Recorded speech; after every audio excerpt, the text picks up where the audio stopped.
ابو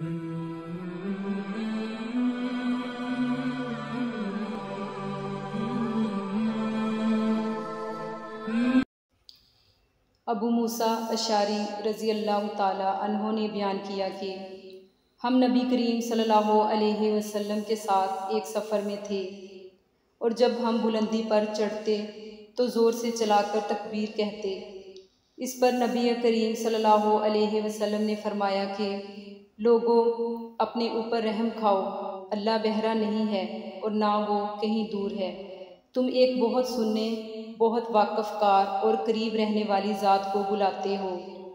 پھر نبی کریم صلی اللہ علیہ وسلم میرے پاس آئے۔ میں اس وقت دل میں لا حولا ولا قوت الا باللہ کہہ رہا تھا۔ نبی کریم صلی اللہ علیہ وسلم نے مجھ سے فرمایا، عبداللہ بن قیس، لا حولا ولا قوت الا باللہ کہا کرو کہ یہ جنت کے خزانوں میں سے ایک خزانہ ہے۔ یا آپ صلی اللہ علیہ وسلم نے فرمایا کہ کیا میں تمہیں یہ نہ بتا دوں